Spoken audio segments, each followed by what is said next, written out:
mente daquele que ama os seus preceitos, daqueles que andam na sua vontade. Você vai ler o Salmo 103 de novo, você vai ver. Mas eu quero terminar aqui dizendo, no final, quando ele começa a dizer, bendizei, ele fala, vós ministros, fala aos anjos que obedecem à sua palavra. O 21, bendizei o Senhor, vós ministros, que fazeis a sua vontade. Então nessa manhã, você que sempre carregou aquela frase que todo mundo fala na rua, Deus é Pai, sim, não de todos. Ele é Criador de todos. Ele é Criador de todos, mas Ele se faz Pai daqueles que lhe obedecem. A melhor coisa para um pai, no dia dos pais, é a honra, é a obediência, do que um dizer eu te amo, do que eu dizer, ô pai, parabéns, hoje é seu dia. Mais do que reconhecer que a gente é pai, a obediência é o principal. Um pai fica mais feliz com um filho que obedece do que com um presente que recebe. Então que nesse dia dos pais a gente possa honrar os nossos pais de fato e de verdade, obedecendo o seu legado, aquilo tudo que ele nos ensinou. Sei que muitos aqui, os pais já partiram, inclusive o meu, mas eu continuo debaixo de uma obediência, de um legado que meu pai deixou para os seus filhos, de honrar a Deus acima de todas as coisas. Honrar a Deus acima de todas as coisas. E se você quer ter Deus como um pai nessa manhã, obedeça, faça a sua vontade, porque só desses é que Deus reconhece que Ele realmente é Pai. Vamos orar? Pai, muito obrigado pela Tua palavra, muito obrigado pelo que o Senhor é. Muito obrigado, Pai, porque o Senhor se compadece dos seus filhos, de todos aqueles que te temem. E a esses que te temem, a tua misericórdia não tem fim, é de eternidade a eternidade.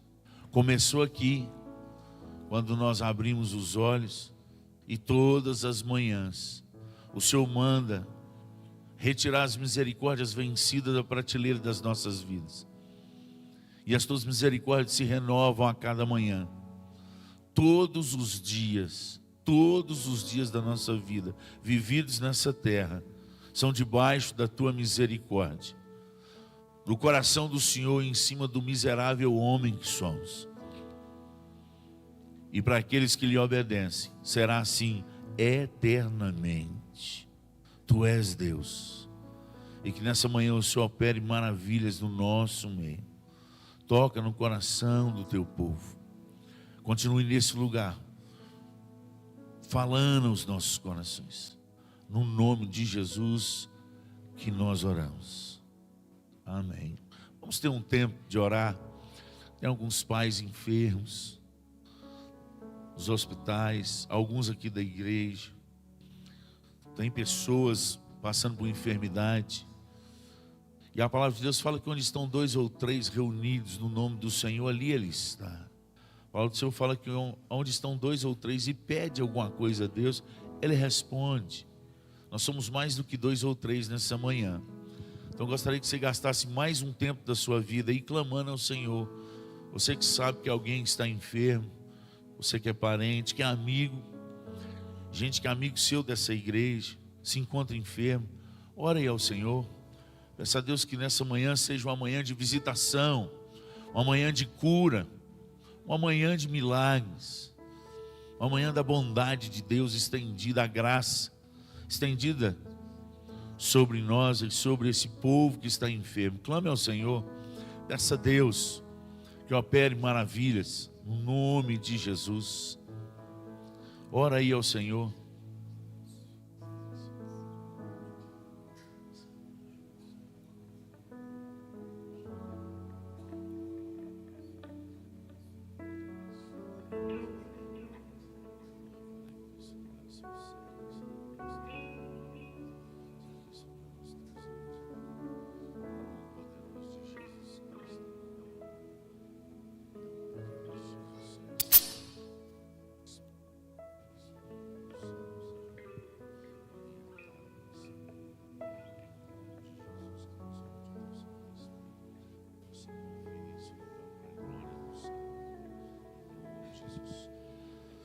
Pai, nessa manhã nós clamamos por todos aqueles que estão passando por um momento de enfermidade, por tempestades no corpo, na alma. Visita o teu povo nessa manhã, Senhor. Clamamos a Ti como igreja do Senhor. O Senhor é o único que opera maravilhas. O Senhor é o único que hoje ainda faz milagres. Basta uma palavra do Senhor e tudo se estabelece. A cura vem, sem detém-se. Quando o Senhor libera uma palavra de cura sobre o teu povo. E nós clamamos nessa manhã como povo do Senhor, por misericórdia, Senhor. Visita os leitos de enfermidade. Vá até os hospitais, ó Pai, em nome de Jesus. Olha o teu povo que padece. Põe a tua mão. E suplicamos, ó Pai, que o Senhor libere cura sobre o teu povo. Que o Senhor aumente a nossa fé. Possamos continuar clamando, Senhor, enquanto o Senhor visita, enquanto o Senhor toca, enquanto o Senhor ordena que levante, enquanto o Senhor ordena que a enfermidade vá embora. Tu és Deus e opera maravilhas no meio do teu povo. Traz a paz que excede a todo entendimento ao nosso coração, diante de todas essas enfermidades que têm se manifestado na humanidade. Fortalece o nosso coração e nos prepare para a vinda do noivo. Continua nesse lugar, Senhor, incomodando o coração daqueles que ainda não te conhecem, trazendo, ó Pai, o convencimento dos nossos pecados, mas vem com teu perdão e vem com a tua graça que superabunda sobre nós. É um motivo de estarmos vivos hoje, que aonde abundou o pecado em nós, a tua graça superabundou. Visita o teu povo, ó Pai, no meio à adoração, e manifesta nesse lugar a tua soberania e a tua paternidade. É em nome de Jesus que nós oramos. Amém. Vamos adorar o Senhor?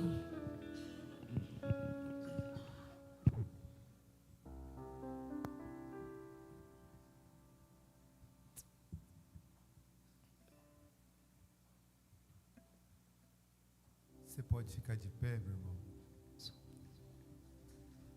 Vamos adorar aquele que não falha.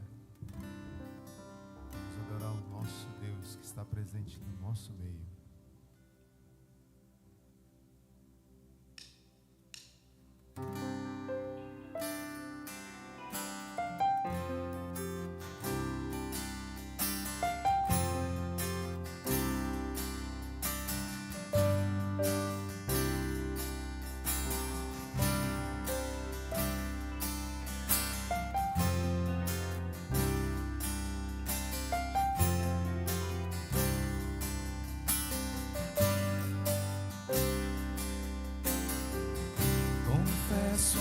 Senhor, que fraco eu sou, fraco eu sou, mas forte tu és. Eu venho a ti, Senhor, sem nada pra dar, só quero pedir, vem ajuda-me, ó Deus.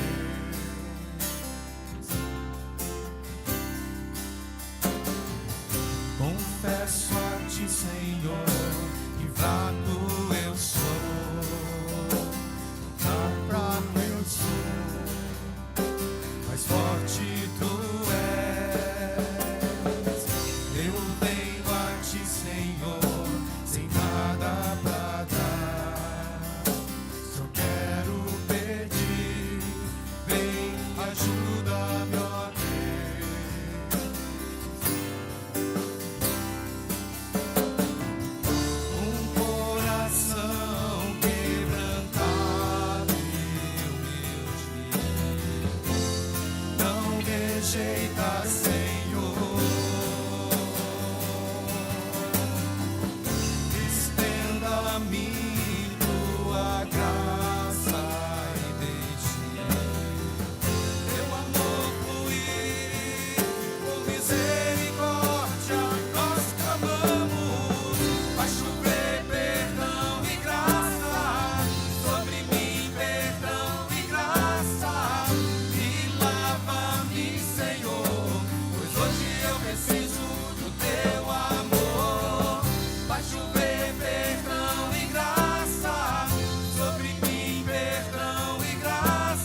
Soberania, né? Que Deus é soberano e a gente tem que entender que Ele faz o que quer, na hora que quer, com quem quer e do jeito que Ele quer, pois Ele é soberano, e isso nós precisamos entender na essência. Amém?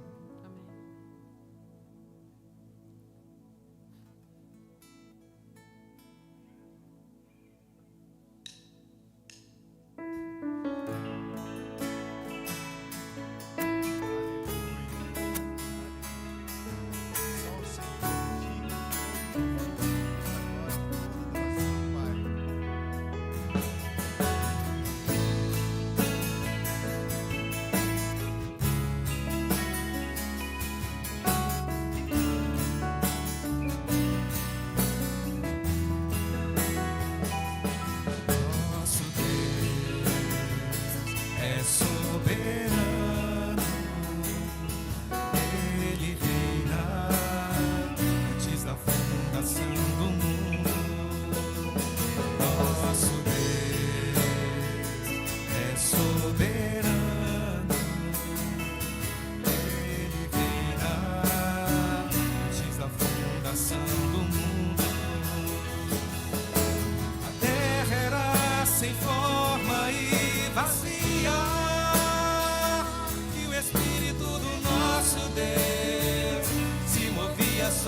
separação das águas e da terra seca.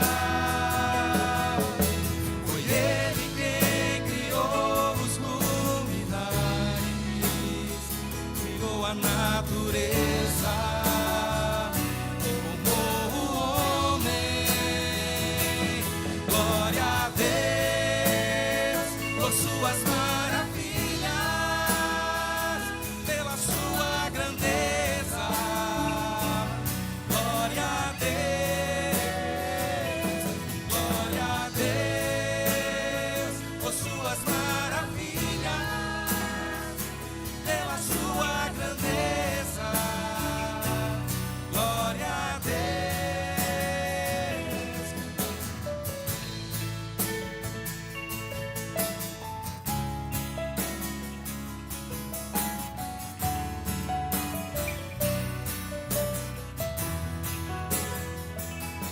Nosso Deus é soberano, Ele reina antes da fundação do mundo. Nosso Deus é soberano, Ele reina antes da fundação do mundo. Terra era sem forma e vazia, e o Espírito do nosso Deus se movia sobre a face das águas. Foi Ele quem criou o céu dos céus,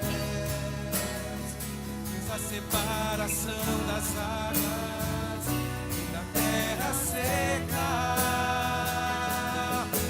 Foi Ele quem criou os luminares,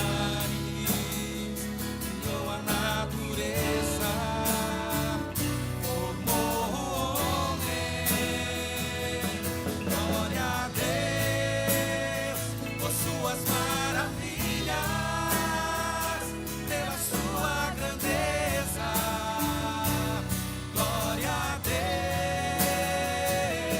glória a Deus por suas maravilhas, pela sua grandeza. Glória a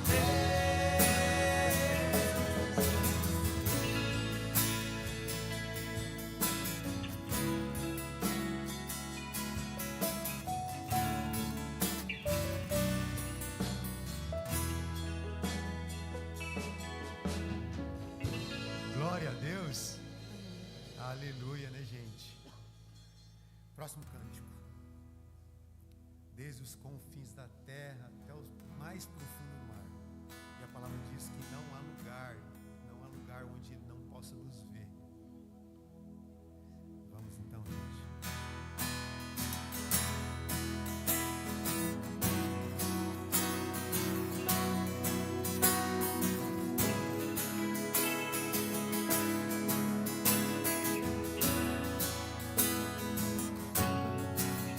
Desde os confins da terra, no mais profundo mar, no mais profundo nas mar, alturas do céu, nas alturas do céu, louvado és, dentro dos corações,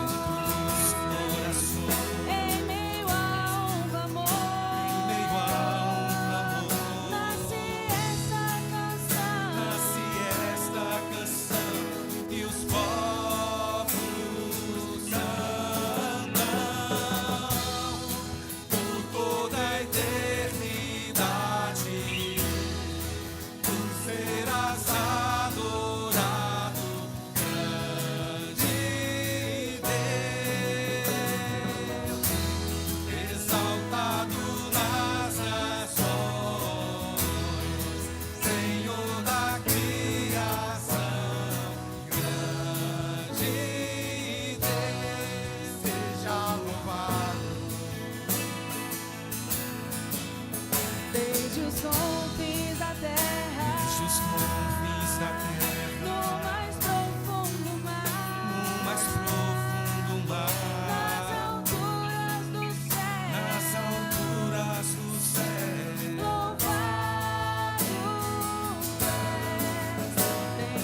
Você acredita, como eu, que Deus está presente aqui, como eu e você está?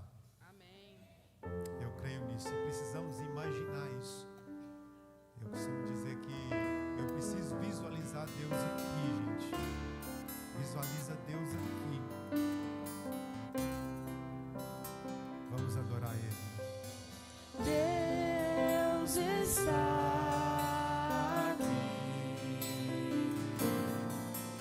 Tão certo como o ar que eu respiro, tão certo como a manhã que se levanta, tão certo como eu te falo e podes me ouvir. Deus está aqui, aleluia. Tão certo como o ar que eu respiro, tão certo como a manhã que se levanta, tão certo como eu te falo e podes me ouvir.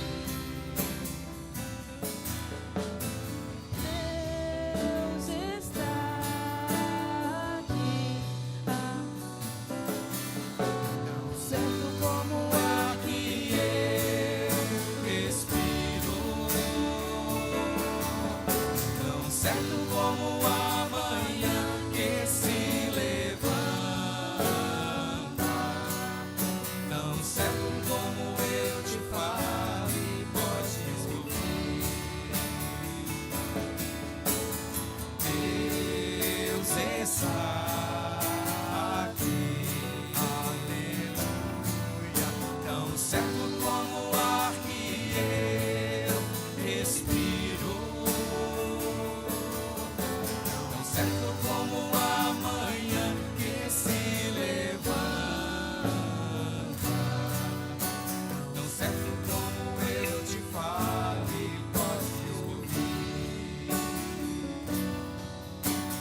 Certo como eu te falo e podes me ouvir.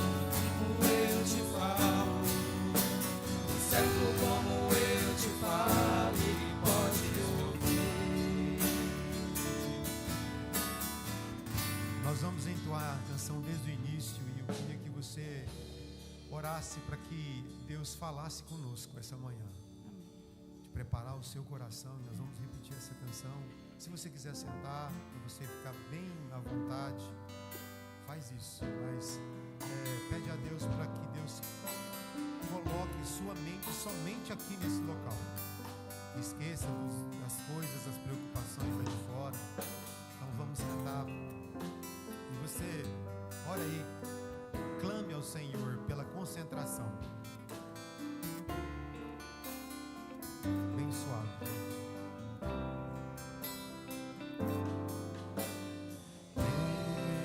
Deus está aqui,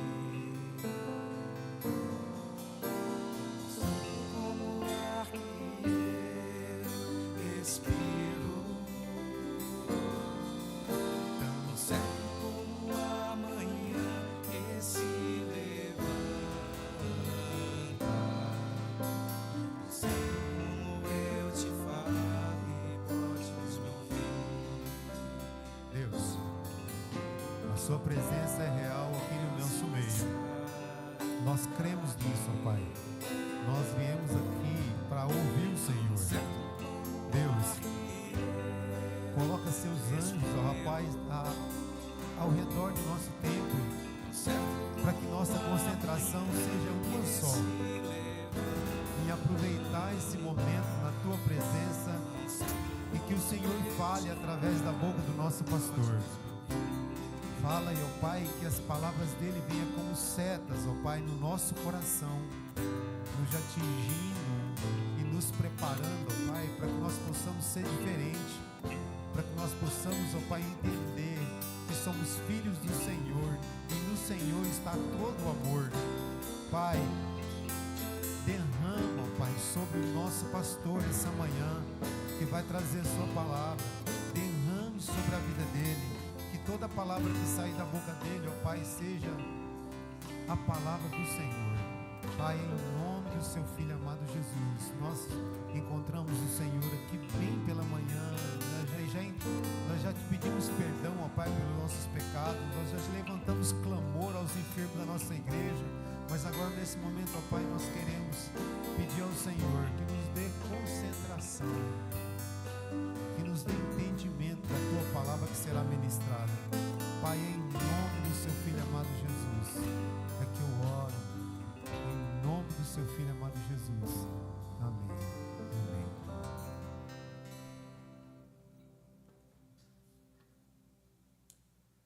Isso. Graça e paz, meus irmãos. Que bom estarmos aqui. Eu quero agradecer a Deus, primeiramente, por você que nos visita. Temos aqui a família da Adelaine aqui e do Pedro. Que Deus derrame sobre vocês graça e misericórdia. Aos demais que também nos visitam, que Deus derrame a graça do Senhor sobre vocês. Vamos abrir a palavra de Deus em 1 Coríntios, capítulo 5. É um texto duro, é um texto maravilhoso também, mas é um texto que nos chama a atenção para uma vida de santidade.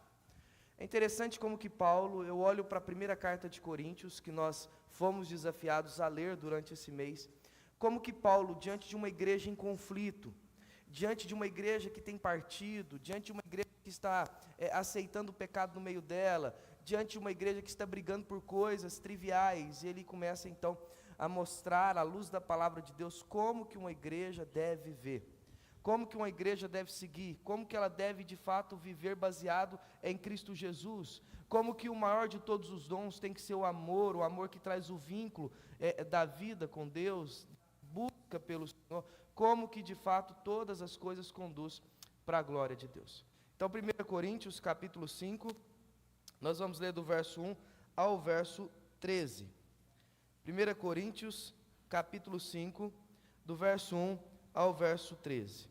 Diz assim: geralmente se ouve que há entre vós imoralidade, e imoralidade tal como mesmo entre nós, entre os gentios, isto é, se atreva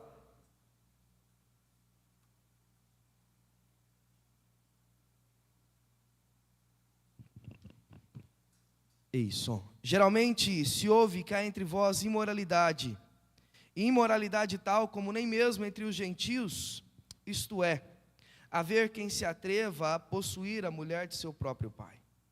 E contudo andai vós ensoberbecidos, e não chegastes a lamentar, para que fosse tirado do vosso meio quem tamanho traje praticou.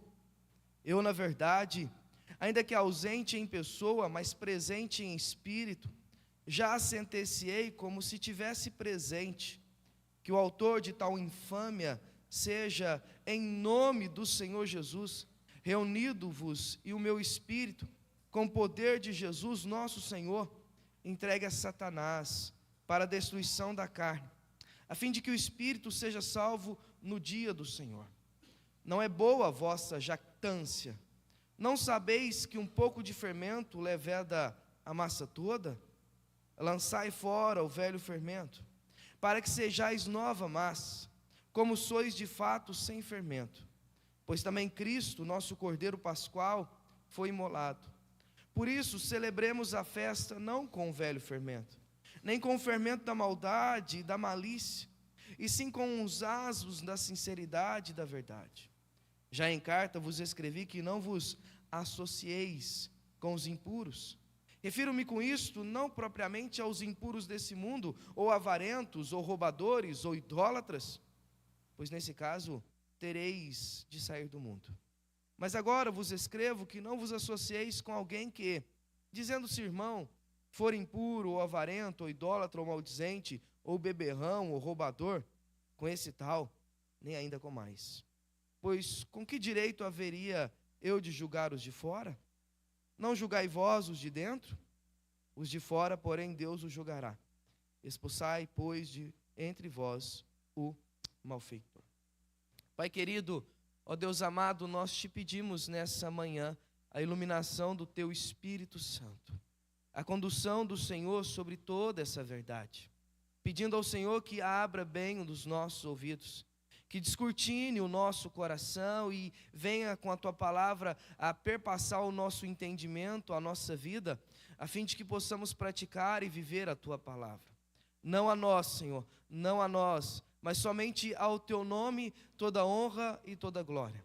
Use o Teu Filho com sabedoria, com discernimento, com intrepidez do alto céus, e que Ele não fale dele, mas que seja o Senhor nele, e que Ele apenas seja um instrumento Teu, Deus. Que a Tua palavra venha encontrar guarida no nosso coração, que a Tua palavra venha nos confrontar, que a Tua palavra venha gerar em nós arrependimento, conversão, cura e libertação, e que possamos nessa manhã termos a certeza de que o Senhor requer de uma igreja, da sua noiva, a santidade, o compromisso, uma vida condizente com aquilo que professa, com aquilo que vive.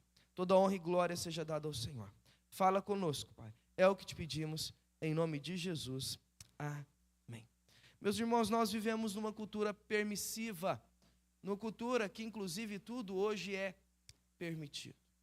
Isso não é muito distante de nós. Isso às vezes acontece até mesmo no seio da igreja. Isso até mesmo acontece entre nós, entre o povo de Deus.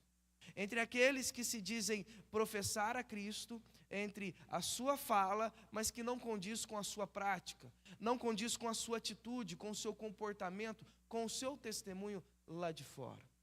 Isso é muito perceptível, porque as pessoas confundem muito a questão da liberdade e licenciosidade. Geralmente as pessoas acham que ser livre é praticar todo e qualquer ato, mesmo que aquilo desagrada a Deus. E na realidade isso não é liberdade, isso é libertinagem. Isso é dar vazão à carne, dar vazão à imoralidade. Mas as pessoas julgam e acham que isso de fato é liberdade. Alguns inclusive usam de pretexto para dizer: Cristo nos torna livres. Então qual o mal é da gente fazer isso, aquilo e aquilo outro? Qual o mal, por exemplo, da gente morar junto e não estar casado? Que pecado é esse? Que erro é esse? Não tem erro algum, nós somos livres. Deus é amor, nós podemos morar junto. E qual o problema? Se ela me ama, ele me ama, tem problema nenhum. Essa é uma das questões, por exemplo, que se refere a uma libertinagem e não liberdade. Outros problemas, como por exemplo, em Araraquara, tive a oportunidade de conversar com um jovem que eu estava discipulando, e uma certa feita, entrando na sua casa, e um cheiro de maconha terrível, e eu pensando, é do vizinho? Claro que não era bem na sala, e eu falei assim: meu irmão, mas isso está errado. Meu irmão, você acabou de se tornar membro na igreja do Senhor. Pastor, que pecado é esse? A palavra de Deus diz: de toda árvore do campo comereis. Qual que é o erro? Ele falou: oh, enviado do diabo. Mas ele usou, inclusive, de pretexto a palavra de Deus. Ele falou: pastor, qual o problema? Problema nenhum. Inclusive, você viu o meliante que acabou de sair daqui? Falei: vi, é o pastor da Bola de Neve. Cuida dos jovens dependentes. E ele não vê problema. Por que o senhor vai ver problema? Inclusive, nem para cadeia eu vou, pastor. Tem pecado nenhum. Eu falei: não vai não? Então tá bom, peraí. Liguei para o delegado. A gente tinha um delegado na igreja. Falei: o delegado, seu Marcos, fumar maconha é legal? Ele falou: não. Por quê, pastor? Está acontecendo alguma coisa? Eu falei: não, pode ficar em paz. Mas tem um meliante que acabou de falar para mim que não tem problema, que não é peso. Ele falou: o senhor quer que eu vou ir? Eu falei: não precisa vir não, fique em paz.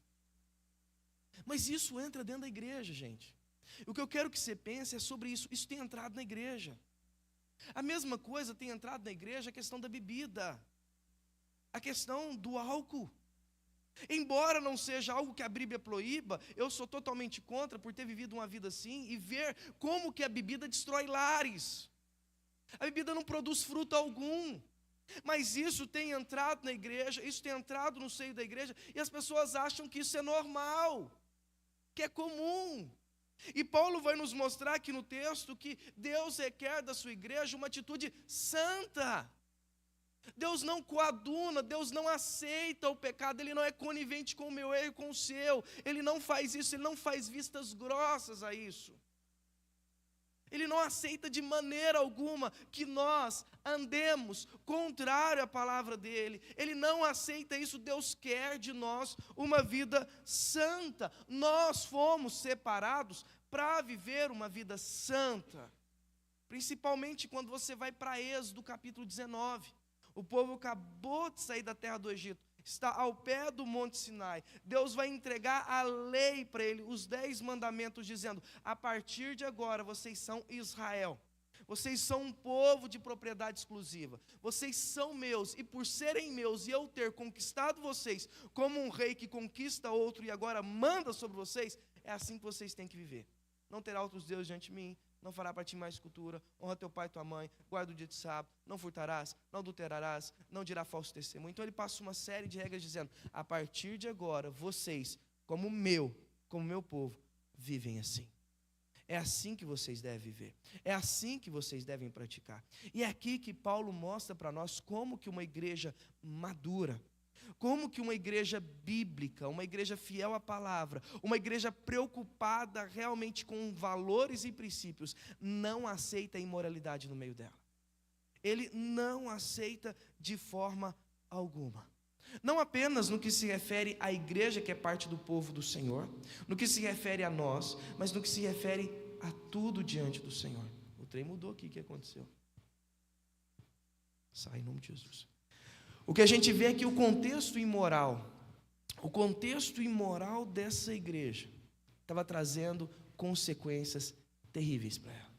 E Paulo está escrevendo uma carta para uma cidade totalmente imoral. Inclusive o termo corintianizar é um termo de deboche, é um termo de crítica, uma vez que havia muitas sacerdotisas, inclusive do templo de Afrodite, e os homens se pervertiam, não apenas isso, mas também entornava o caldo, bebia além da conta. E dentro dessa sociedade, dentro do meio dessa sociedade, a gente viu quarta-feira passada que Deus chamou esse povo para ser santo, separado, para viver de acordo com a palavra de Deus. E Paulo vai nos mostrar que essa igreja, apesar do lugar que ela está, apesar da cidade bem próxima de Atenas, 80 quilômetros, era uma igreja que tinha que fazer a diferença na sociedade. Nós como igreja, nós como povo de Deus, existimos para fazermos a diferença na sociedade. Não tem outro motivo que não seja esse. Cristo nos chama para sermos pequenos Cristo nos chama para sermos diferentes, e não iguais, e não como os outros, mas de acordo com a palavra do Senhor. E a pergunta que fica é: como que Paulo lida com essa imoralidade? Como que Paulo lida com essa igreja, com essa situação que inclusive o filho estava mantendo relações sexuais com a sua mãe? E que isso é terrível para Paulo. Como que ele vai lidar com essa situação? Vamos ver algumas características. A primeira dela é que Paulo lida com essa imoralidade confrontando. No mundo em que as pessoas não aceitam mais ser confrontadas, Paulo é duro aqui. Às vezes a gente até escuta de pessoas dizendo: mas o pastor foi tão duro. Nossa, o pastor foi tão duro. Meus irmãos, a palavra de Deus por si só é dura. Eu não preciso ser duro com você. A palavra de Deus por si só quebra o nosso ego, quebra a nossa vida. E antes dela ser dura com você, eu vou te falar uma coisa: ela é dura com a gente. Ela rasga o nosso coração. Ela nos faz entender quem nós somos diante de Deus e com quem estamos diante de Cristo. Mas olha como que Paulo confronta. Ele diz: geralmente se ouve que há entre vós imoralidade, e imoralidade tal como nem mesmo entre os gentios, isto é, haver quem se atreva a possuir a mulher do seu próprio pai. E contudo andai vós ensoberbecidos, e não chegaste a lamentar para que fosse tirado do vosso meio quem tamanho traje praticou? Ele está dizendo: olha, isso é comum entre vocês. Isso parece que tornou regra absoluta. Um filho dormir com a mãe, isso parece que vocês estão esquecendo do que Deus chamou vocês. Vocês estão achando que Deus faz vistas grossas. Vocês estão se achando que Deus não vai pesar a mão. Meus irmãos, Deus vai pesar a mão, sim, quer você queira, quer não. Deus não aceita as consequências das nossas escolhas, vêm, mais cedo ou mais tarde nós pagamos por aquilo que de fato nós escolhemos e que desagrada ao Senhor. Mas observa que o pecado listado por Paulo não é um pecado velado, não é algo escondido da sociedade. Inclusive o termo que ele começa é geralmente. Ele está dizendo costumeiramente. Se houve que há entre vocês uma vida imoral e tanta imoralidade que nem mesmo os gentios, pessoas que não fazem parte da nação de Israel, pessoas que, vamos assim dizer, descrentes, nem mesmo eles têm coragem de fazer. É como Paulo estivesse dizendo: olha, vocês que conhecem a Deus, que experimentou Deus, que sabe quem Deus é, vocês, em vez de viverem de acordo com o que Deus quer, vocês não estão vivendo, enquanto que alguém que não conhece ao Senhor tem mais temor a Deus do que você. Tem mais temor a Deus do que você. Isso é impressionante, meus irmãos. Ontem, visitando uma pessoa, caminhando com essa pessoa, eu vi a pessoa demonstrando mais amor ao próximo do que muitos de nós na casa do Senhor. A pessoa teve a capacidade de pegar um dependente, um alcoólatra, e dar uma casa para ele morar e viver na fazenda cuidando. Onde nós temos essa audácia, essa coragem? Mas observe que Paulo está dizendo: olha, o pecado desse rapaz é um pecado notório. E às vezes nós também sabemos de pecado dos nossos irmãos, e a gente faz assim, a gente aceita. E aceita da seguinte perspectiva: olha, o problema é dele, não é meu. Meu irmão, você está totalmente equivocado, o problema é nosso. A palavra de Deus diz que se um membro estiver enfermo, o que acontece com o corpo? Todo o corpo sente. Então, se um está fora do caminho do Senhor, se um está vivendo em pecado, se um está vivendo de maneira que desagrada a Deus, isso nos importa. Nos importa porque nós somos um corpo em Cristo. Só tem um cabeça, e o cabeça é Cristo. O cabeça não é o pastor, o cabeça não é a liderança, o cabeça é Cristo, é o Senhor. E Ele não aceita de maneira alguma o erro diante da vida do povo de Deus. Ele não aceita. Inclusive ele usa uma conjunção ainda, dizendo: olha, vocês não apenas aceitam, vocês ainda se orgulham disso. É o verso 2, ele diz: olha, vocês ainda se dizem: olha como que eu sou macho, olha como que vocês são bons, e vocês nem se lamentam. O que aconteceu com vocês como igreja? Como que vocês têm feito? Mas observe que a atitude de Paulo em chamar a atenção da igreja para o conhecimento faz muito bem sentido para o nosso contexto.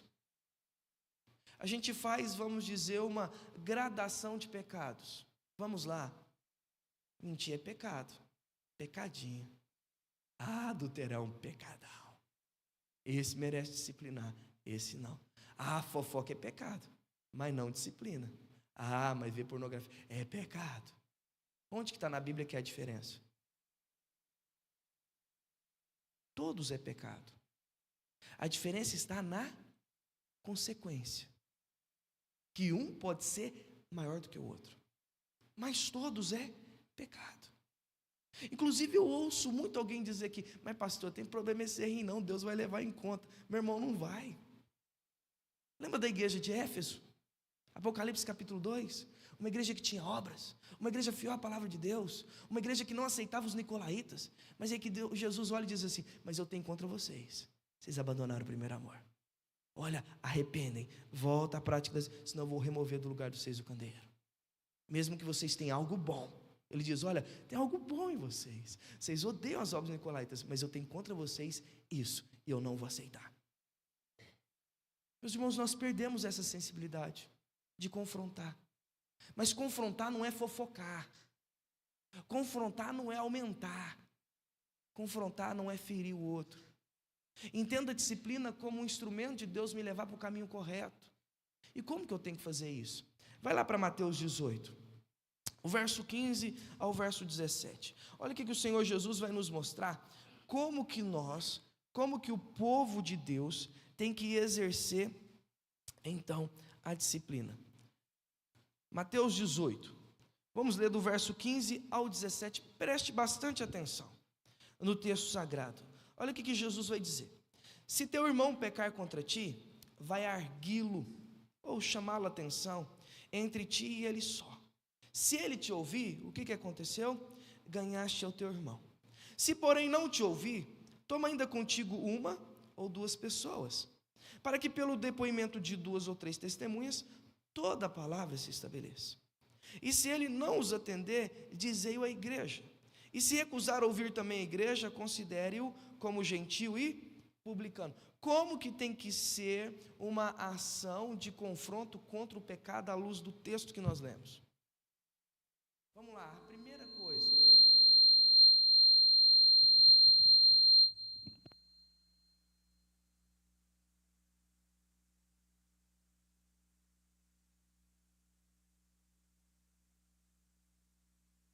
Aí.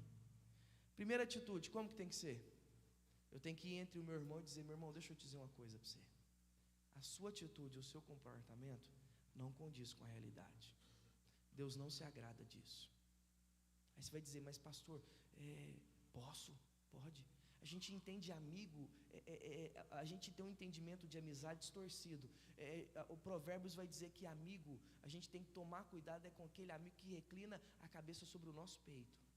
Esse nós temos que tomar cuidado. Mas Provérbios vai dizer assim que o verdadeiro amigo causa o quê? Feridas leais. O verdadeiro amigo não fala sempre o que a gente gosta. Um verdadeiro amigo às vezes fala o que a gente não gosta, mas não no público, no particular. Ele nos exorta para melhorar, ele nos exorta para andar no caminho correto. Essa é a primeira atitude. Se eu estou vendo algo de errado na igreja, a primeira atitude que eu tenho que fazer é chamar o meu irmão à parte e dizer: meu irmão, isso não está certo. Se ele ouviu, você ganhou. Mas se ele não ouviu, você vai e chama mais 2 ou 3 testemunhas junto com você. E chama o irmão no particular, fala: eu trouxe o fulano, o ciclano aqui, o Beltrano, para ajudar. Porque, meu irmão, esse caminho que você está seguindo vai te trazer terríveis consequências. Esse caminho que você está indo, você vai para o inferno, achando que está indo para o céu. Se ele ouviu, ganhou, seu irmão. E observe que não é os 2 ou 3 sair falando para a igreja. É silêncio, é ficar calado. Mas se não ouviu, o que faz? Leva então para a igreja. Leva então para o povo de Deus, para que de fato o malfeitor, o pecador, possa de fato saber que a igreja não aceita o pecado no meio. A gente tem perdido isso, gente. Sabe por que a gente tem perdido isso? Porque a gente tem medo de perder pessoas. E Jesus não tem medo de perder pessoas.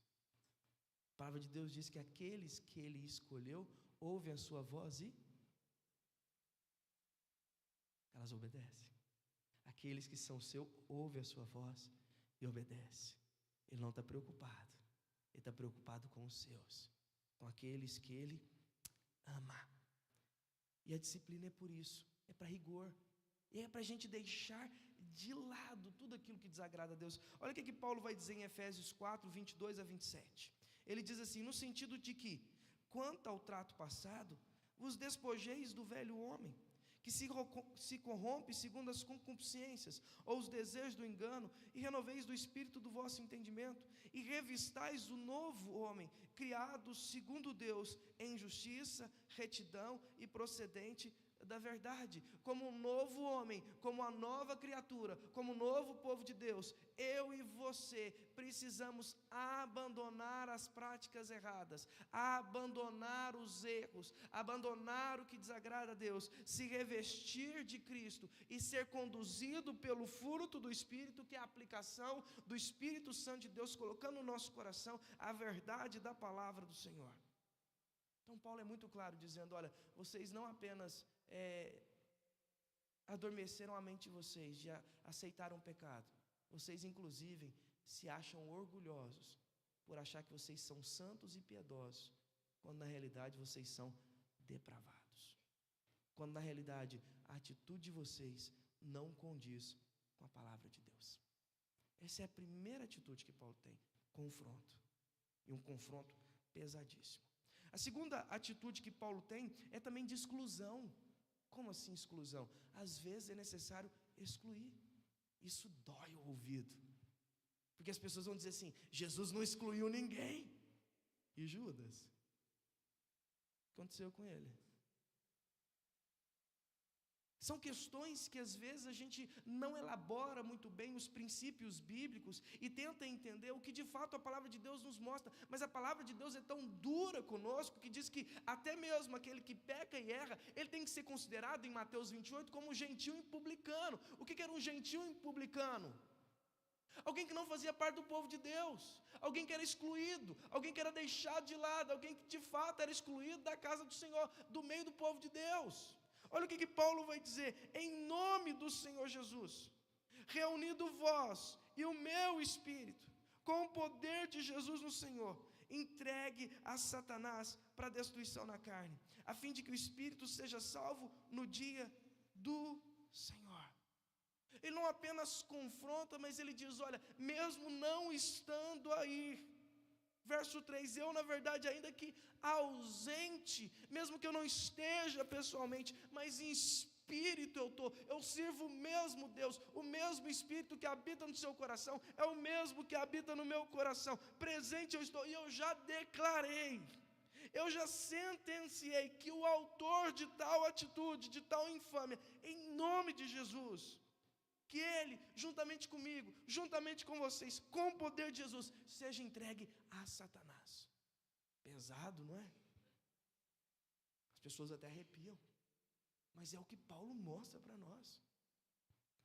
É o que Paulo exorta, dizendo para nós que a igreja do Senhor foi chamada, a noiva foi chamada para ser santa.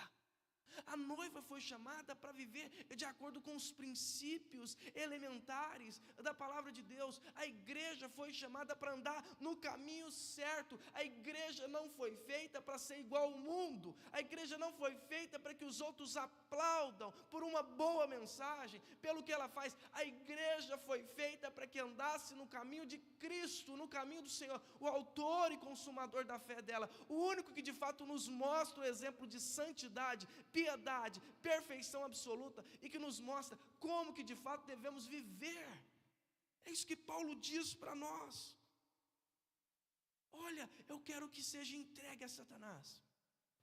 Ele não está dizendo que Satanás é senhor aqui, preste bastante atenção nisso, mas ele está dizendo que essa pessoa sofra as consequências da atitude e colhe os frutos das escolhas que ela fez, a tal ponto, mas a tal ponto, de que ela fique envergonhada, de que ela reconheça a escolha errada, mas que ela volte-se para o caminho do Senhor. Mas para que ela volte no caminho do Senhor, como que nós, servos e servas de Deus, temos que ter a nossa relação em relação ao faltoso? Como que a gente tem que proceder? E Paulo procede de maneira muito dura. É aquele tipo de texto que a gente chega e quer pular. Mas Paulo leva a sério a igreja. Paulo não está brincando de pastorear uma igreja. Ele não está preocupado com o seu salário. Ele não está preocupado com status. Ele está preocupado em preparar uma noiva, em preparar uma igreja santa, íntegra e reta para andar no caminho do Senhor. Ele está preocupado com aquilo que Deus vai cobrar dele, da fidelidade à palavra, do compromisso com Deus, do caminho da obediência e do zelo que ele teve pelo povo de Deus, a tal ponto, mas a tal ponto de buscar com que essa igreja ande no caminho do Senhor, ande na direção de Deus. E a pergunta fica para nós: qual deve ser a atitude do servo do Senhor em relação ao faltoso? Como que então deve ser? Porque a gente acha que não deve excluir. Mas para que isso aconteça, primeiro houve alguém que foi lá e confrontou, duas testemunhas confrontaram, a igreja confrontou, e depois disso, não ouviu? Exclusão. Mas olha o que Paulo vai dizer em 2 Timóteo capítulo 2, verso 24 e 27.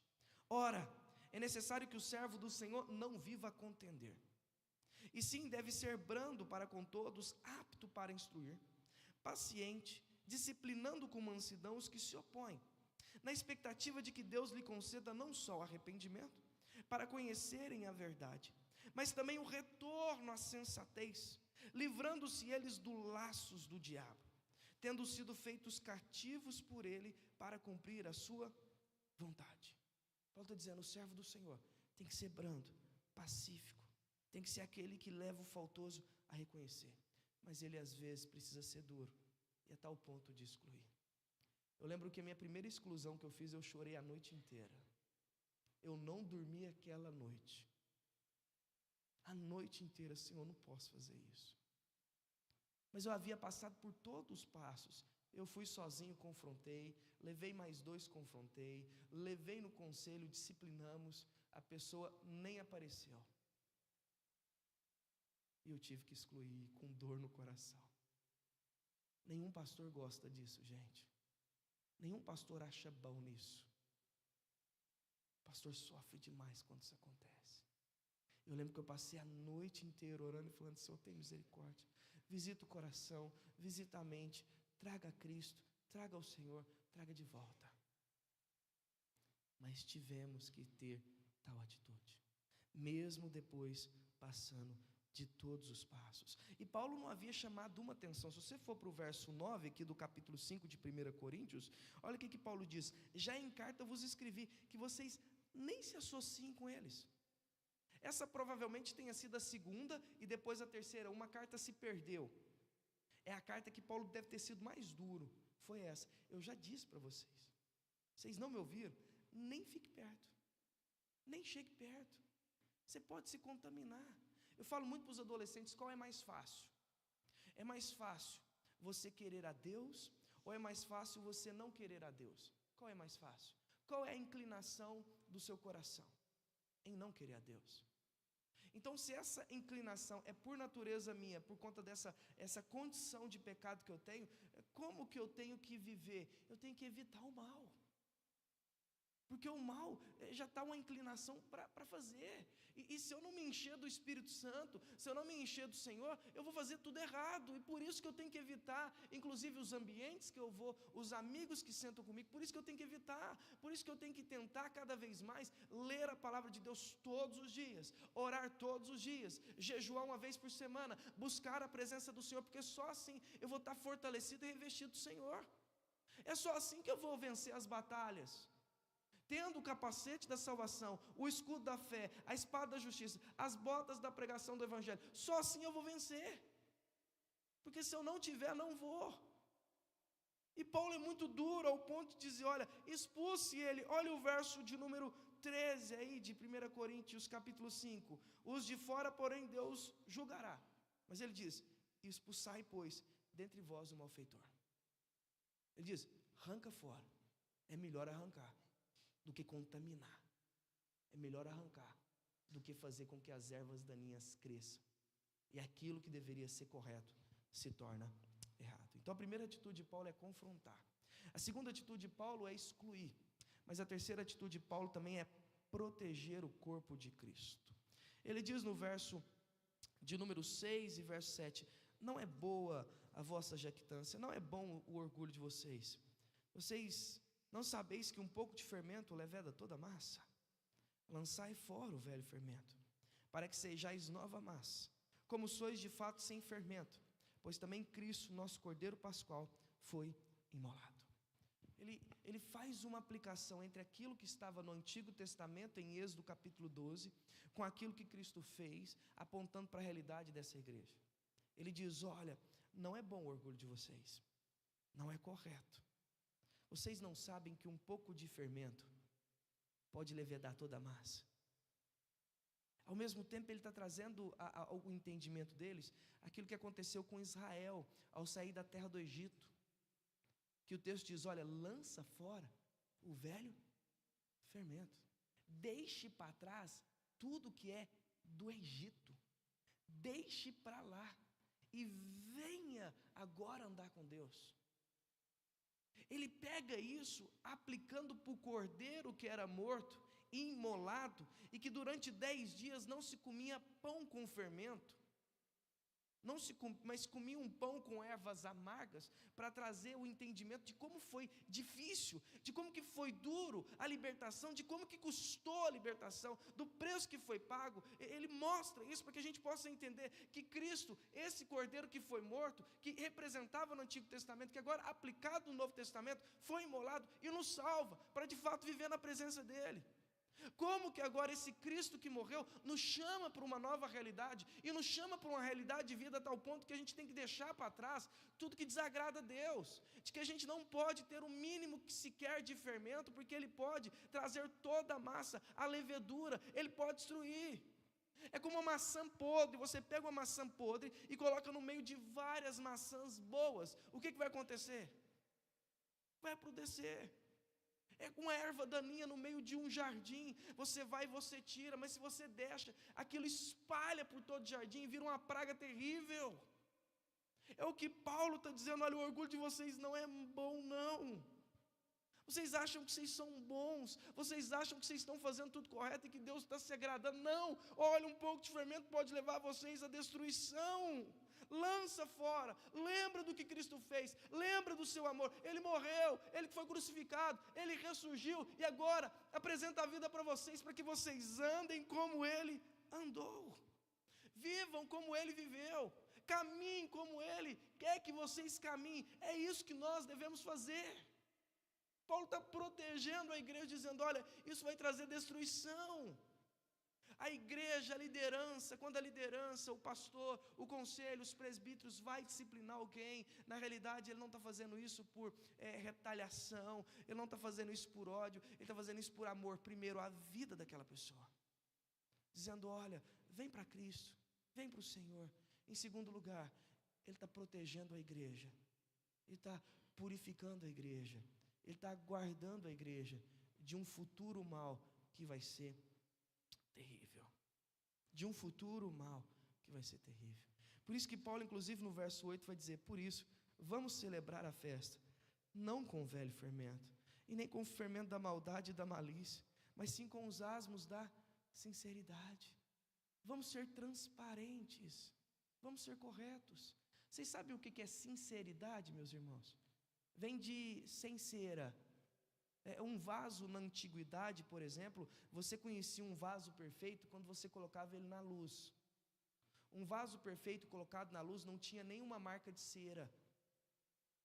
Mas quando um vaso era trincado e a pessoa queria dar uma maquiada, ele punha uma cera naquele vaso e você olhava por fora, tipo, perfeito. Você fala: não tem nada de estranho. Mas quando você colocava na luz, aquela rachadura aparecia por conta da cera marcando aquela situação. Isso é sinceridade. É alguém que, quando é levado para a luz, não tem nada que marca, nada que mostra a sujeira. Ele é sincero, ele é transparente. Um sinônimo dessa palavra seria transparência. Alguém que é correto. E Paulo está dizendo: ao invés de celebrarmos isso, vamos celebrar de fato a vida.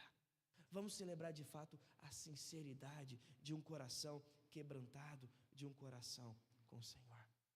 É o que inclusive Paulo vai dizer no capítulo 15, olha: não vos enganeis, as más conversações corrompem os bons costumes.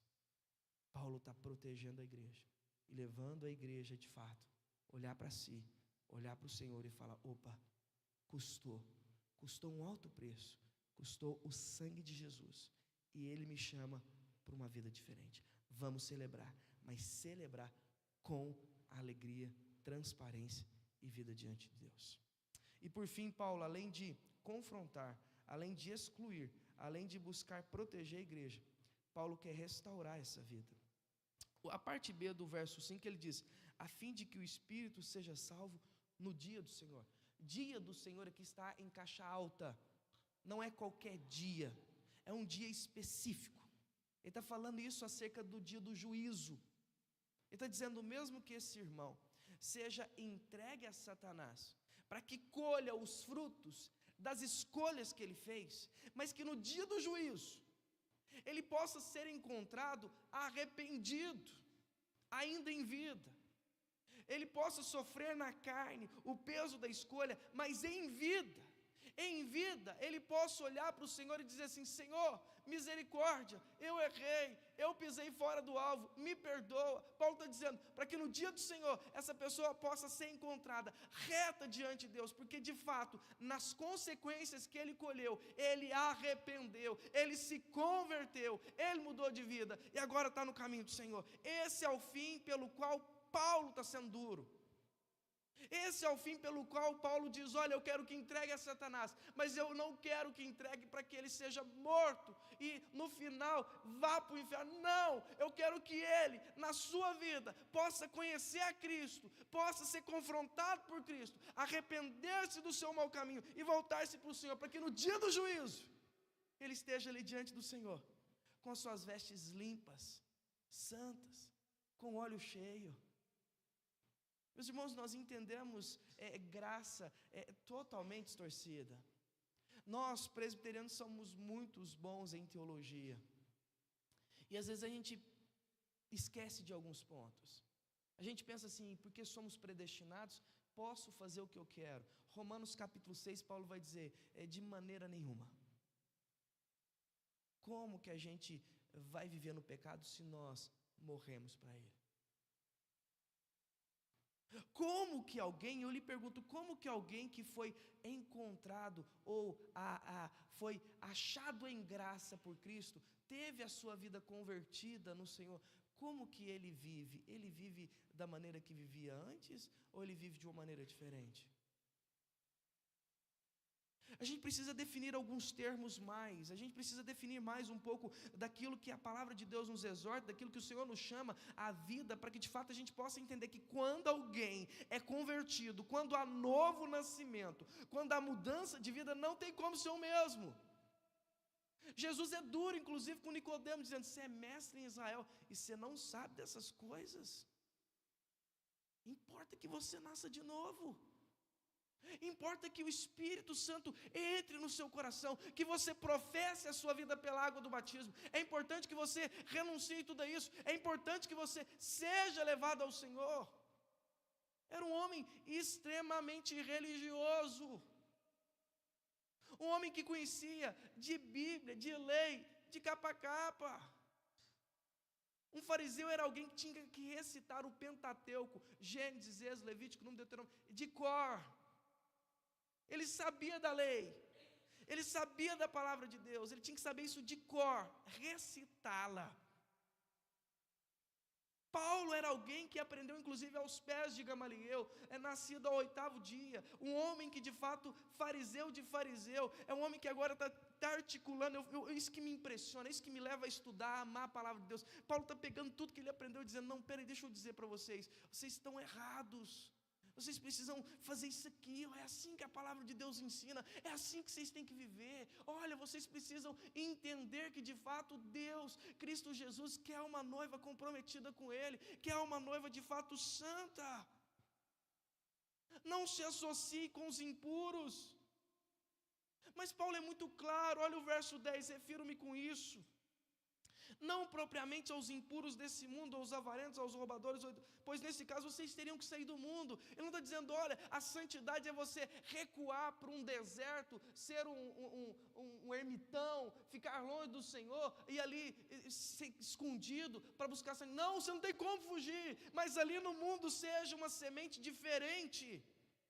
É o que Daniel inclusive fez, foi levado para a Babilônia, mesmo jovem, mas ele resolveu não se contaminar com as finas iguarias do rei. Ele resolveu andar com Deus, ele resolveu viver debaixo da vontade de Deus, apesar da crise, apesar de uma cultura, apesar de uma sociedade totalmente longe e distante do Senhor, ele resolveu não se contaminar. O mesmo acontece com José do Egito, que mesmo sofrendo as consequências de muitas coisas que ele não fez, a palavra de Deus de Gênesis 37 ao 45, tem uma expressão linda que diz: e o Senhor era com José. Em todo o tempo ele podia passar pelo que passasse, mas o Senhor era com ele. É alguém que mesmo numa cultura, mesmo numa sociedade totalmente incondizente, totalmente errada, quer viver de acordo com a palavra de Deus. É por isso que Hebreus diz: olha, se você é filho, você é corrigido, mas se você está sem correção, logo você não é filho, você é bastardo. Porque um pai corrige o filho que ama. E aqui eu quero exortar os pais a ter uma cultura de prevenção. Porque os pais só vão exortar os filhos quando o caldo entornou. Os pais só vão exortar os filhos ou chamar atenção quando de fato ou estão nas drogas, no alcoolismo, na cadeia e na rua. Aí eles vêm correndo dizendo: pastor, ajuda, socorro. E o pastor às vezes estava dizendo: meu irmão, minha irmã, toma cuidado com os amigos que seu filho está indo. Toma cuidado de você achar dele deixar ir na festa. Que isso, pastor, na festinha não tem problema nenhum. Não, para com isso lá que você é careta. Vai fugir do mundo agora? Aí você fala: vai dar ruim, não vai dar bom. É quando você recebe a ligação dizendo: pastor, fulano levantava assim: tá vendo, eu avisei, mas você não pode, né? Você faz só em pensamento. Fala assim: não, eu vou lá, meu irmão. Pode deixar. A gente não tem essa cultura. Essa semana, fazendo uma palestra na escola, no Lauriston de Souza, ali falando sobre prioridades, sobre o Evangelho e sobre a Palavra de Deus, veio um moreno, bem forte, chegou e falou: pastor, Deus tocou a minha vida. A mensagem do Senhor veio para o meu coração. Falei: que bom, meu filho, Deus te abençoe. E ele falou: pastor, mas será que a minha vida tem jeito mesmo? Eu falei: mas o que foi que você fez? Ele falou: pastor, eu matei meu pai. Eu estou puxando cadeia. Já faz um ano e 8 meses que eu puxo cadeia. Eu matei meu pai porque o meu pai abusava da minha mãe. Eu matei meu pai porque eu não aguentava ver ela apanhar mais. Eu matei meu pai por isso, pastor. E eu estou sofrendo as consequências da escolha que eu fiz. Eu estou pagando pelo que eu fiz, eu tenho consciência disso. Hoje eu vou para a escola, período da tarde eu trabalho, à noite eu vou para o presídio infantil. Pastor, tem solução a minha vida? Eu falei: tem, claro que tem. Faça diferente. Seja um filho diferente. Seja um filho que luta contra o abuso de mulheres. Seja um filho que luta pela causa de contra homens que batem em mulheres. Seja um filho que agora seja diferente para o seu filho que um dia você vai ter. Você pode ser diferente. Mas há perdão? Ah, sim, perdão. Você está pagando pelo que você fez, você já está sofrendo a consequência. Você está pagando, mas há perdão em Cristo. Volte-se para o Senhor. Pastor, assim que eu sair da cadeia, eu quero visitar o Senhor. É disso que eu falo, gente. A igreja foi feita para isso. Ela não aceita o pecado, mas ela quer levar o irmão à restauração. Ela quer levar o irmão a reconhecer: eu fiz errado, eu mereço passar pelo que eu sofri, eu mereço as consequências, mas eu quero uma nova vida, eu quero uma caminhada com o Senhor. É isso que eu quero. É o que Paulo nos mostra. E Paulo diz: olha, nem se associem com eles. Por fim, meus irmãos, uma igreja disciplinada é uma igreja que de fato preza pelos valores da palavra de Deus. Ela é fiel às Escrituras. Ela é fiel ao Senhor. Então pouco importa o que a sociedade acha e pensa. Mas ela está calcada, ela está alicerçada em princípios e valores que são imutáveis. Quando eu falo princípios e valores, eu estou falando da palavra de Deus. Ela não está firmada na opinião pessoal. Ela não está firmada no que eu acho, no que eu penso, ou no que os outros dizem. Ela está firmada no que a palavra de Deus diz. Esse é o manual.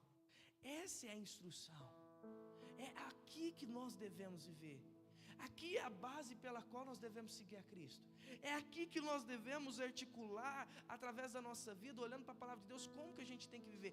Esse é o manual. É por isso que o povo ganhou os 10 mandamentos. É como Deus estivesse dizendo: o manual é esse. Como povo meu, como propriedade exclusiva, como reino de sacerdote, como a nação santa, a regra é essa. Como um povo de Deus, como um homem ou mulher do Senhor, você não pode ter outros amores no seu coração. O único amor do seu coração tem que ser Deus. Você não pode colocar outra imagem de escultura. Você não pode colocar nenhum objeto, nem seu carro, nem o seu dinheiro, nada disso como um Deus que te salva diante de uma situação ou de um momento difícil. Não, você tem que ter um só Deus. Um só Senhor. Você tem que guardar o dia do Senhor. É o dia para o seu descanso. É o dia para o seu renovo. É o dia para você colocar o seu coração, alinhar a sua vida diante de Deus e dizer: Senhor, como que foi minha semana? Nossa, minha semana eu fiz isso, aquilo e aquilo outro. Senhor, eu pequei, eu desagradei, estou começando de novo, me perdoa, me ajuda a pecar menos, me ajuda a viver de acordo que agrada ao Senhor, me ajuda, Pai, ter o coração alinhado com o seu, me ajude a praticar a palavra de Deus, me ajude a viver a palavra do Senhor, me ajuda, Senhor, a ser santo, como o Senhor é santo. Me ajude, Senhor, a não tomar o nome do Senhor em vão, a dizer que eu sou crente, quando na realidade eu sou um descrente, a dizer que eu sirvo a Deus, quando na realidade as minhas atitudes demonstram alguém que não serve ao Senhor. Me ajuda, Senhor, me ajude a não tomar o seu nome em vão, me ajude a prometer o que eu não consigo cumprir, mas me ajude a ser santo, a viver diante do Senhor. Me ajude a honrar meu pai e minha mãe, a obedecê-los, debaixo da palavra de Deus. Me ajude a não roubar dos outros, não apenas dinheiro, mas também roubar a dignidade, porque Jesus vai dizer: aquele que chama seu irmão de tolo, já está sujeito ao julgamento do inferno. Ele está dizendo: não é só matar, é matar a dignidade, é matar o caráter. Jesus está dizendo: não é só tirar a vida, é você matar a reputação de alguém. Isso também é matar.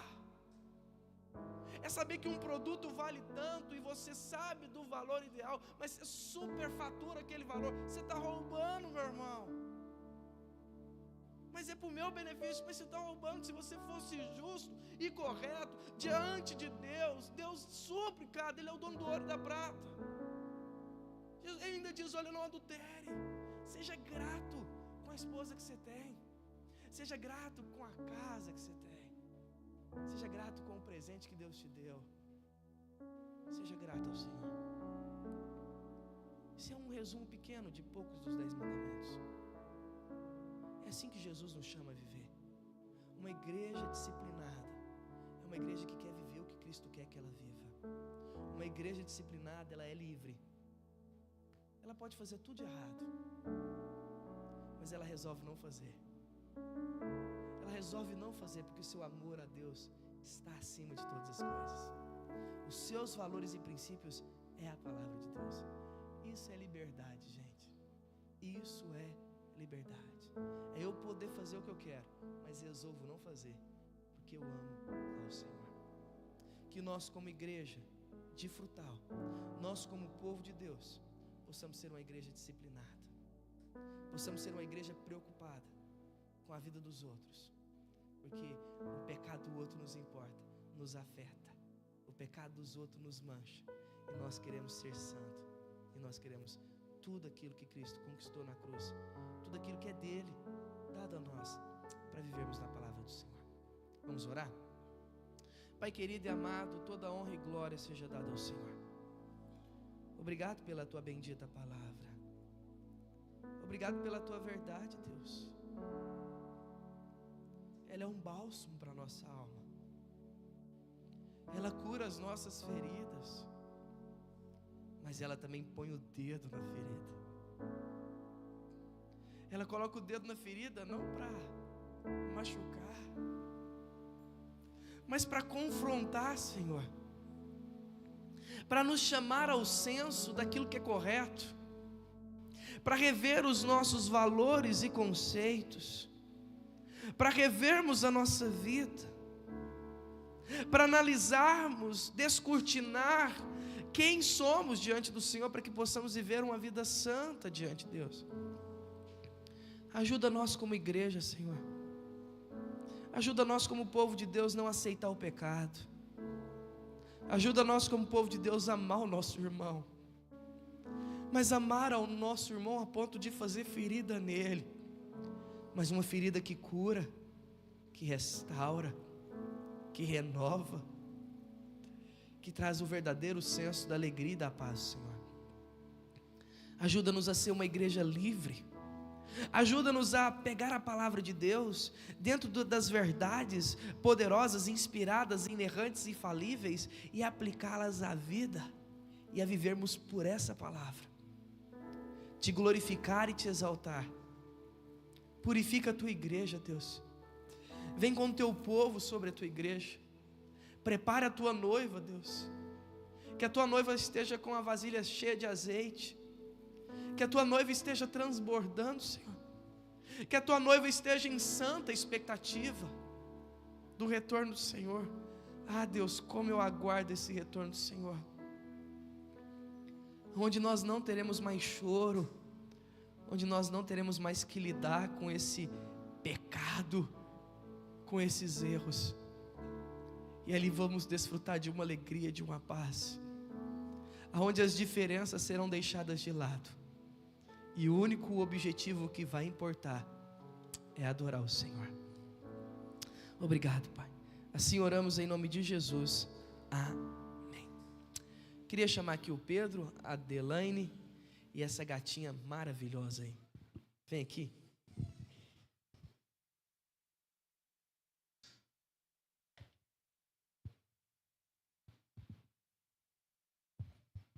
Meus irmãos, nós temos nessa manhã algo muito precioso para nós. Algo precioso que eu falo é trazermos, oferecermos o nosso filho ao Senhor. Consagrarmos os nossos filhos a Deus é uma dádiva do Eterno. Deus fez uma aliança conosco. Uma aliança que não é apenas para nós, Pedro vai dizer, ela é para nós e para os nossos filhos. Ela faz parte da nossa família, faz parte desse povo. O batismo, na realidade, eu quero deixar bem claro para vocês que o batismo, ele não salva ninguém. Mas é um sinal, é um selo de alguém que é salvo. É sinal e um selo de alguém que, de fato, se compromete com o Senhor. Então, trazer os nossos filhos ao batismo é o mesmo que oferecê-los ao Senhor debaixo do compromisso que nós temos, da aliança que nós temos e que eles fazem parte. E por isso Pedro e Adelaine pesa sobre vocês a grande obrigação. A obrigação de vocês serem exemplo. A obrigação de vocês terem uma atitude condizente com a palavra de Deus. A ação de mostrar para a pequena princípios e valores que são inegociáveis e que estão debaixo da palavra de Deus. A minha esposa me exorta muito, e uma das coisas que ela chama atenção para mim, e às vezes a gente acha ruim, mas depois eu falo, ela está correta, é que a minha filha está olhando para mim como futuramente o homem que um dia ela pode ter. Então eu preciso ser o melhor pai para ela, para que quando ela tiver o seu namorado, ela possa escolher debaixo da vontade de Deus alguém que seja igual ou melhor que o seu pai foi para sua mãe. Alguém que de fato foi exemplo. Então, pesa sobre os pais, pesa sobre vocês, inclusive, lembrando vocês, quando um adolescente ou um jovem, antes dos 18 anos, comete alguma coisa errada, a disciplina vem sobre quem? Sobre os pais. É claro que o filho também é disciplinado, mas a obrigação é de quem? Dos pais. Os pais são disciplinados. Porque eles vão responder perguntas que são imprescindíveis e que são muito importantes. E Pedro, oh Jesus, a água está quente, pastor. Oh Jesus. Então Pedro, eu quero fazer para você e para Adelaine algumas perguntas. Os irmãos prometem que se Deus for servido e conservar a vida dessa criança até a idade própria, educarão na crença do Pai, do Filho e do Espírito Santo, e em nossa santa religião, como ensinada nas Escrituras do Antigo e Novo Testamento? Sim? Vai ser difícil, hein? Pega lá o remedinho para ela, gente. Gente, é assim criança, viu, gente? Estou aqui pensando que eu vou ter que viver tudo de novo. Tudo de novo. É uma fábrica de cocô, é só Jesus. Ah, chupeta é o remédio, gente. Tá vendo? Olha lá. Ah, olha que coisa mais bonita. Ê, Pedro, ainda bem que não puxou você, né? Aleluia. Vamos lá. Vocês prometem, quando Deus for servido e conservar a vida dessa criança até a idade própria, educarão na crença do Pai, do Filho e do Espírito Santo em nossa santa religião, como ensinada nas Escrituras do Antigo e do Novo Testamento? Sim. Prometem encaminhá-la pelas santas veredas da cruz, servindo vocês mesmos de exemplo de piedade, e envidar todos os esforços para livrá-la das más companhias e dos maus exemplos? Ensinar-lhe a Bíblia e trazê-la com vocês à igreja regularmente? Ensiná-la a adorar ao Senhor com reverência e a estimar como irmãos os demais membros da igreja? Prometem orar com ela e por ela, dar-lhe ou mandar-lhe a instrução e educação que puderem criar na disciplina e correção do Senhor? Sim. Observe, Pedro, que as perguntas que você e a Adelaine acabam de responder são perguntas que vocês têm a obrigação de serem exemplos para ela, de serem modelos, e que pesa sobre a responsabilidade de vocês ensiná-la no caminho do Senhor, para que quando a pequena tiver a sua idade adulta, ela possa dizer: eu quero seguir o mesmo Senhor, o mesmo Deus vivo e verdadeiro que o meu pai e minha mãe seguem. Eu quero andar nessa igreja, eu quero amar aqueles irmãos como eles amam a minha família. Eu quero fazer isso. Então pesa sobre isso. E também, meus irmãos, pesa sobre vocês, tá? De acolher essa criança, de acolher esses adolescentes, de se ver algum adolescente, alguém que faz parte da igreja por um caminho errado, de você falar: meu irmão, está errado, vamos para o Senhor, volta para Cristo. Pesa sobre nós. Obrigação também, porque agora essa pequena, embora não seja comungante, embora não participe da ceia do Senhor, ela faz parte da família da fé, faz parte da nossa família. Nós devemos acolhê-la com muito amor e carinho, nós devemos amá-la. Então vamos proceder com o batismo? Ela chama, não?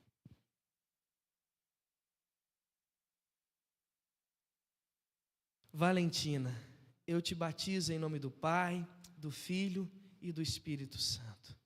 Pai querido, em nome de Jesus, sele a Valentina com o Espírito Santo e com teu poder. Faça com que ela seja uma grande mulher nas mãos do Senhor. Que ela seja um exemplo de filha, de mulher, de pessoa para a honra e glória do Senhor. Que ela cresça em estatura e graça diante do Senhor e dos homens. E que ela seja um exemplo e um modelo para os demais. Proteja e guarde ela de todo mal. Escreve o nome dela no livro da vida e conduza ela pelas veredas do Senhor. Abençoe também o Pedro e a Adelaine, para que possam ser exemplo e modelo de vida piedosa, santa e reta, que pratica e que vive a palavra do Senhor. Conduza essa família. Assim oramos, em nome de Jesus. Amém. Não, puxou não. Jesus tem misericórdia. Gente, Deus abençoe. Eu vou chamar as crianças, nós já estamos encerrando, mas como é dia dos pais, as nossas crianças têm hoje uma homenagem para o dia dos pais. Alguém já foi avisar a Poliana? Mas enquanto vai avisando, ela vai vindo, 2 recados muito importantes. Primeiro deles, pastor, é dia 19 que tem um encontro de casais? Aqui na igreja? É isso, maná? Dia 19 nós temos encontro de casais aqui na igreja, às 19h30? Às 19h30. Então venha você como casal, traga mais um casal também, venha participar desse tempo de casais, vai ser maravilhoso, eu tenho certeza que será muito enriquecedor para a sua vida. Eu quero lembrar também a igreja da nossa Assembleia Extraordinária. Próximo domingo, dia 20, nós teremos aqui a nossa Assembleia para eleição de presbíteros e diáconos. Nós iremos eleger 2 presbíteros e 3 diáconos. Dos 3 diáconos, 2 é para essa casa e 1 é para a congregação de Itapajipe. Nós precisamos de, no mínimo, 1/3 da nossa igreja. Cerca de 135 membros, para que a assembleia aconteça em primeira convocação. Então você que veio na eleição pastoral, que participou e que nós tivemos aqui a casa cheia, participe. É um direito seu. Você vai estar escolhendo os líderes que te representam. Aqueles que vocês querem, de acordo com as características bíblicas, servirem ao Senhor como modelo e como exemplo. Eu quero que você preste bastante atenção. A gente falou durante todo esse período de eleição sobre as características de um presbítero e um diácono. Então olhe aquelas características. Não escolha alguém pela sua conveniência. Não escolha pela rapidez. Não escolha porque você acha que vai dar certo. Não, escolha de acordo com a palavra de Deus. Alguém que de fato é um exemplo, um modelo. Alguém que de fato tem compromisso com Deus. Alguém que de fato tem valores e princípios bíblicos. Dia 20, então, às 9 horas, a nossa assembleia aqui. Não deixe de vir, não deixe de participar.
Bom dia especial para você que é papai. E eu quero te dizer que a sua vida é uma bênção na vida do seu filho. Então, que você seja achado diante do Senhor com graça, que você venha ser um exemplo para o seu filho. Hoje nós tivemos uma lição muito especial, dizendo para o seu filho que você não é perfeito, que você tem as suas falhas e os seus defeitos, assim como eles também têm. Mas o mesmo Pai que é o seu, o perfeito, que cuida de você, papai, é também o Pai das crianças. E Ele é o perfeito, aquele que cuida, aquele que abençoa a nossa casa. Então, que esse Deus abençoe poderosamente você como pai. E nós desejamos uma coisa importante para vocês hoje. As crianças vão ler ali 2 versículos, o que nós desejamos para você hoje, pai. Então, a Clarice primeiro. Ter desejo a liderança de Moisés. Não se conformem com o padrão deste mundo, mas transformai-vos pela renovação da vossa mente, para que sejam capazes de experimentar e provar a boa, agradável e perfeita vontade de Deus. Romanos 12, 2.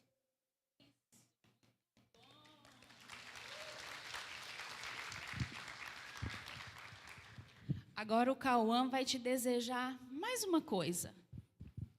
Te desejo a coragem de Josué. Lembre da minha ordem. Seja forte e corajoso. Não fique desanimado, nem tenha medo, porque eu, o Senhor, seu Deus, estarei com você em qualquer lugar para onde você for. Josué 1:9.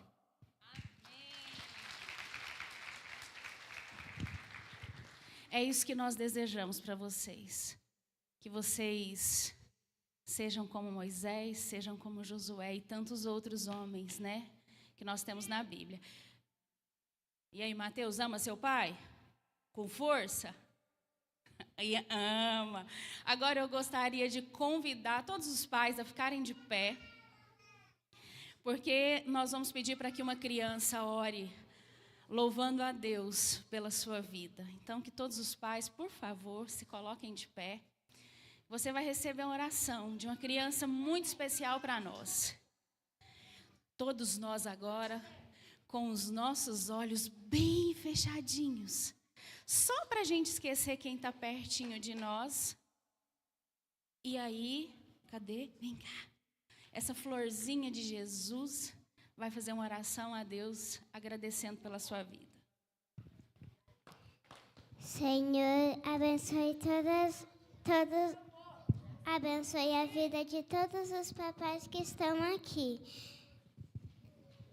Não deixe nada de mal acontecer com os papais, que dê tudo certo nesse dia. Em nome de Jesus, amém. Amém. Agora vocês podem descer e entregar, pega com a tia lá a lembrancinha, quem não pegou, e pode levar e dar um abraço bem gostoso no seu pai. E nós do Geração Futuro desejamos a você, papai, um ótimo dia. Pega lá com a tia. Que Deus abençoe poderosamente você, a sua família, a sua casa.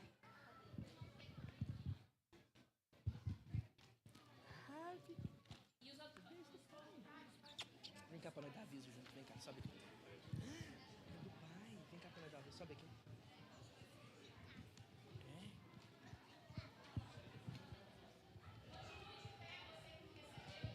Gente, você que é pai, continue de pé, para que você possa receber. Enquanto você vai recebendo aí a lembrancinha, eu quero dizer para você que agora, em setembro, nós vamos começar a nova sala de catecúmenos, ou de iniciação. Você que deseja ser membro da nossa igreja, você que deseja conhecer mais acerca da doutrina, acerca das verdades da palavra de Deus, acerca do ensino correto das Escrituras, e quer participar, procure o Davi, o diácono Davi, e o Luiz Fernando depois, faça a sua inscrição, ou ligue aqui na secretaria. A partir de setembro nós vamos começar essa nova sala, tá bom? na escola dominical.